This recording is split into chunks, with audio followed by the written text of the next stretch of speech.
En esta presentación vamos a hacer un recorrido a través del tiempo para conocer cómo fue percibido en las diferentes sociedades, civilizaciones y estados la persona con discapacidad.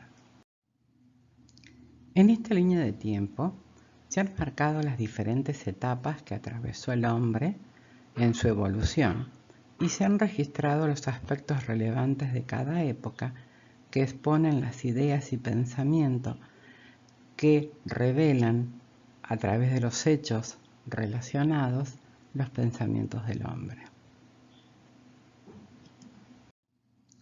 En el periodo que se denomina como prehistoria, se considera el desarrollo humano anterior a la aparición de la escritura, por lo que el conocimiento alcanzado en esos miles de años es el que se rescata de los yacimientos arqueológicos. En las excavaciones que buscan la huella del hombre de Neandertal en la región de lo que actualmente es el Kurdistán iraquí, más precisamente en las cuevas de Shanidar, se encontraron vestigios de una persona con discapacidad.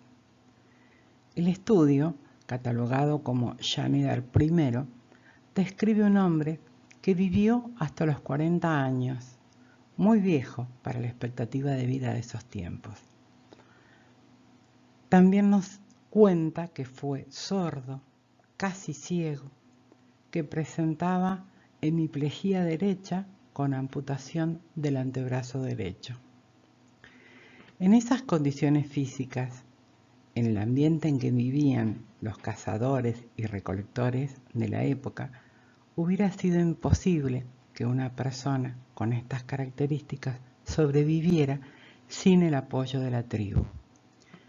Cabe destacar también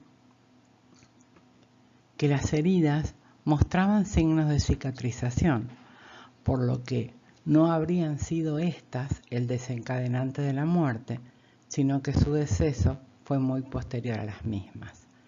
El rostro muestra aplastamiento, cosa que produjo la pérdida del globo ocular del lado derecho, y al examen del cráneo se encontraron crecimientos óseos que obstruían el canal auditivo y que han producido esa sordera profunda que se entiende que este sujeto padeció. Este dato, recogido alrededor de 45.000 años antes de Cristo, no es menor, ya que nos muestra el proceso de humanización del hombre del Neandertal en su punto de articulación con el Homo sapiens. Sin embargo, los registros de la antigüedad y la Edad Media nos cuentan otra perspectiva del tratamiento que reciben las personas con discapacidad. Continuando la evolución cronológica, en algún punto de este recorrido hubo un quiebre y comenzó a necesitarse de los más fuertes para sobrevivir. Encontramos en este proceso, que se conoce como modelo de prescindencia, en el que se encuentran un largo periodo medido en siglos, considerando desde la aparición de la escritura hasta fines de la Edad Media, con la caída del Imperio Romano de Occidente. En una primera etapa debemos mirar las primeras civilizaciones que ocuparon el centro de la historia. Tenemos en Grecia dos ciudades importantes como Atenas y Esparta, en la que las prácticas comunes cuando nacía un niño con malformaciones era el ser abandonado en cántaros o arrojados desde los montes que estaban alrededor de la ciudad, especialmente el monte Taygetos. En Roma, el uso más frecuente era dejar los niños en la columna lactaria. Este punto se encontraba en una de las entradas de la ciudad y era una gran habitación donde había algunas pocas nodrizas que se ocupaban del cuidado de los niños, que por supuesto las sobrepasaban. por lo tanto muchos de ellos morían. En Babilonia y en Egipto también se muestran señales de cuidado y protección, en tanto que eran recibidos en algunos templos en Egipto o específicamente en el código Hammurabi, que se dan instrucciones precisas de cómo cuidar a los niños huérfanos y a las mujeres que han quedado desprovistas. Otra etapa importante que vamos a ver en este modelo es la del cristianismo. A partir del año 0 y con el advenimiento del cristianismo, se produce un cambio en la cosmovisión del contexto. La introducción de la ley divina, plasmada en los 10 mandamientos, modifica el estilo de vida de la época y la plasmación de la misericordia se devela en los milagros de Cristo cuando, por ejemplo, devuelve la vista al ciego, hace caminar a un paralítico o devuelve a la vida a una niña. También cuando libera a un endemoniado que en esa época bien podría haber sido una persona con epilepsia. En ese ambiente de movilización espiritual y efervescencia de fe, Jesús les da a sus discípulos la gran comisión. Esto implicaba llevar su mensaje hasta lo último de la tierra. Se da entonces la expansión de estas ideas a través de la Iglesia. El poder acumulado en la misma y la influencia de los políticos y gobernantes de esos siglos fueron determinantes en práctica de las dos posiciones que se dieron desde la Iglesia. Por un lado, una postura negativa, ya que se consideraba que la discapacidad era consecuencia del pecado, por lo tanto era un castigo divino, y esa desobediencia debía ser pagada con sufrimiento y con dolor. Desde el ángulo positivo, se puede ver que en las iglesias se da acogida en los conventos, en los reclusorios, en las abadías, a los niños que eran abandonados y se les daba refugio, alimentación y trabajo para que pudieran subsistir. En esos cánones de vida podían aprender oficios seculares y al fin y al cabo estaban recibiendo educación. Cabe destacar que en este largo periodo del modelo de prescindencia se observan en las prácticas dos submodelos. El eugenésico, donde la práctica directa es el infanticidio en las primeras civilizaciones, ya sea por acción o por omisión. Es decir, se los dejaba abandonados, directamente se los mataba o recibían tan pocos cuidados que al final morían. Ya más avanzada hacia la Edad Media, este modelo que se observa es el de marginación. Esto implicaba que el abandono, la reclusión, la mendicidad, la delincuencia, el servilismo, la burla social o que fueran tomados como objetos grotescos.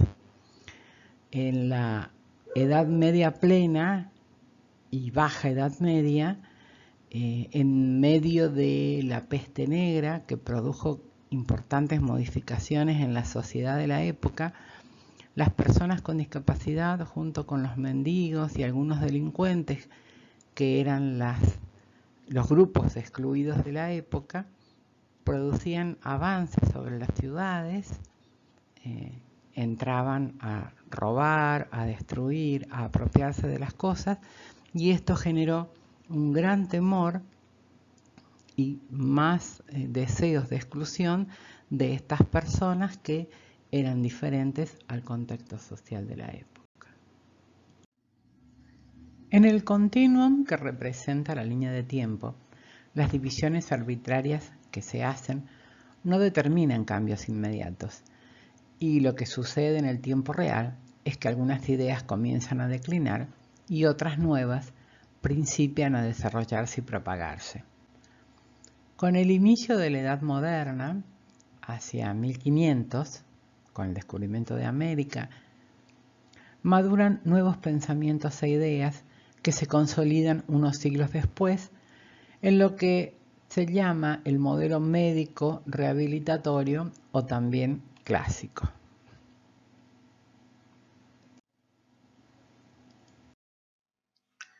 El modelo médico rehabilitador, que comenzó a desarrollarse en la Edad Moderna y se extendió hasta mediados del siglo XX, destaca 4 hitos o momentos importantes. Uno tiene que ver específicamente con la educación especial, donde entre 1500 al 1800 empezaron a destacarse los esfuerzos aislados, tanto de algunos sacerdotes dentro de sus ámbitos, como los conventos y las abadías, como de algunos médicos que avanzaron en sus investigaciones científicas y sentaron las bases para el trabajo con la discapacidad sensorial, fundamentalmente sordos y ciegos, y la diferenciación entre demencia y retardo mental. Entre ellos debemos destacar a Gaspar Itard, quien trabajó con Víctor, un joven que fue encontrado en estado salvaje en los bosques de Aveyron, al sur de Francia, y a través de esa investigación colaboró para aportar datos en contra del determinismo ambiental, es decir, que el ser humano podía ser modificado a través de la educación. Otro aspecto importante es la educación pública. Hacia 1900, cuando la educación se empieza a extender y todos tienen acceso a las aulas, la demanda sobrepasó la capacidad de las mismas y con la necesidad de tener grupos homogéneos, se le solicita a Binet y a Simon, psicólogos destacados de la época, que inventaran algunas pruebas para poder clasificar a los alumnos y sus capacidades. De esta manera se crean las escalas de inteligencia que van a ayudar a clasificar a los estudiantes entre educables y entrenables. También aparece en esta época el concepto de cociente intelectual, al cual se le entiende como inamovible, es decir, que con el cociente que se nacía también se moría, y esta mirada negativa favoreció la etiquetación. Todas estas ideas fueron tomadas por el movimiento eugenésico que inicia y propicia Darwin, y esto conduce a la gran movida sobre las personas con discapacidad, donde son esterilizadas o castradas tanto en Estados Unidos como en Europa. Otro punto importante fue el periodo entre guerras y posguerras, porque toma un fuerte impulso en ellas las técnicas de rehabilitación para los lesionados y amputados y un gran desarrollo de las posibilidades para crear órtesis y prótesis que compensaran las habilidades perdidas. También alcanza un fuerte impulso el estudio y la investigación sobre las secuelas psiquiátricas y las situaciones de estrés postraumáticos. Avanzando, desde 1900 hasta mediados del siglo XX, se conoce el proceso de institucionalización. Esto es, las personas con discapacidad también eran ahora recluidas, no solo en conventos o en asilos, sino que se creaban instituciones de tipo psiquiátricos o neuropsiquiátricos, donde ellos iban a ser protegidos, cuidados del entorno social, del contexto que les podría ser desfavorable, pero en realidad esto incluía un doble sentido, porque con la acción de invisibilizar a las personas, lo que se buscaba era ocultarlos de la sociedad por un lado y por el otro proteger a la sociedad de las acciones de los mismos, porque al estar mezclado personas con deficiencias con pobres, mendigos o personas de vida marginal, esta gran mezcla producía temor, desconocimiento de las consecuencias específicas de los hechos de cada uno, y esto producía una gran clasificación y rotulación que terminaba encerrando a las personas de por vida. En este proceso de institucionalización también se dio la especialización profesional. ¿Por qué? A medida que se empezó a mirar con más detenimiento quienes estaban detrás de los muros, se empezó a clasificarlos, a tratar de distribuirlos en otras instituciones. En esa época hubo un gran auge en la creación de escuelas o institutos que tendían a rehabilitar todas estas falencias o discapacidades que empezaban a conocerse y a identificarse como entidades propias. En síntesis, podemos decir como resumen del modelo médico rehabilitatorio que la mirada se centra en el déficit y hay una gran subestimación de las capacidades restantes del sujeto. La palabra del médico es la que decide cuál es la terapia adecuada y decide sobre el destino de las personas con discapacidad. Es más, determina sus derechos. El excesivo énfasis en el diagnóstico clínico cierra las posibilidades de avance y superación de muchas personas en esa época. Entonces, la educación especial se convierte en una herramienta ineludible en el camino de la recuperación. Realmente, a partir de mediados del siglo XX, comienza también a surgir con esta idea y la Declaración de los Derechos Universales del Hombre, una nueva mirada y una nueva bandera por la cual luchar hacia la mejora de la calidad de vida, idea que va a surgir y se va a plantear unas décadas después.